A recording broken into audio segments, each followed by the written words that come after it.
and the chair. Every contributor becomes a saver. Once you contribute, then you become. So on the definition of contributors and savers, I saw some unclarity there. Once you contribute, whether voluntarily or mandatorily, you become a saver. You can contribute for only 10 years, but continue saving for the next 8 years. You will also be eligible for mid-term access. Yet you contributed only for 2 years. So I wanted that clarity made, first of all. Secondly, just to agree with the Land Attorney General, voluntary contributions currently are there at NSSF, but you cannot withdraw as and when you want it, because it is a fund. And voluntary contributions also do not stop at only those who are not saving with NSSF. Even those who are saving with NSSF mandatorily, you can also voluntarily contribute. And that is the money where the leader of opposition was talking about, where if there is a crisis, you can withdraw. But the mandatory saving is saved for only the 20% of mid-term and old age. Voluntary, you can withdraw, but on such terms as agreed on by the board in consultation with the minister. I just wanted to make that clarity. And therefore, where the committee had suggested to substitute the word contributions with saving, I think that is not, that wouldn't be right. We remain with the word contributions. I think yes, Honorable. Honorable Mugole. Yes, please. Thank you, Right Honorable Speaker. 2 or 3 things in regard to the principles. One of them is principle to provide for payment of an annual levy by the fund to Uganda Retirement Benefits Regulatory Authority. This one, in the discussions we've had, it should be considered to be deleted, because WUBRA, which is Uganda Retirement Benefits Regulatory Authority, should not get money from NSSF to regulate it. I cannot pay you to regulate me.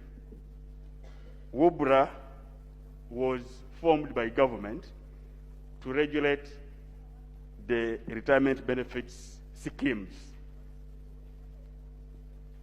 Non-state organs. And it was brought because there was going to be liberalization of the pension sector, which liberalization failed. And therefore, in the principle, if we still provide that we shall pay a levy to WUBRA, that would be wrong.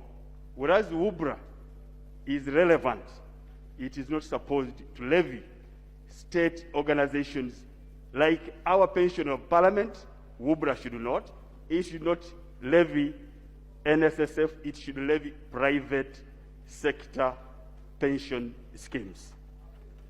Number 2, which we think we should change, and that one even recently in various meetings, it has been resolved that WUBRA should not levy NSSF. And then in the principle under F on taxation, where it provides that to provide for the defense to the difference of taxes on contributions and scheme income to the time of payment of benefits. This one is also not agreeable to the stakeholders, most especially the workers, that we should be taxed at the end when we are getting our money. Yet, as we contribute, we are being taxed. I think those 2 I wanted to put, Right Honorable Speaker, and also to allude to the fact of Honorable colleague who was talking of numbers. If I'm to give numbers, I'm an outgoing member of the NSSF board.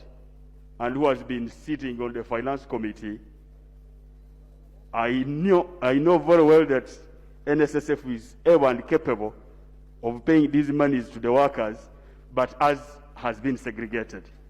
If you put it that everybody who has made 10 years and all 45, it would deplete the fund. NSSF is not a bank, it is a provident fund, so we cannot pay like that. That I want to support that what has been provided, if you have made 45 years, it would be correct. And I can tell that no country in the world, apart from one, which was Australia, has got money from the security fund to give because of COVID. And I'm speaking this as a workers' leader. I would be really stupid to say so, because I would face the wrath of workers. But we have looked at all this, and what the committee has provided is important, and that is viable, and NSSF can pay that money and continue saving for the rest of the savers.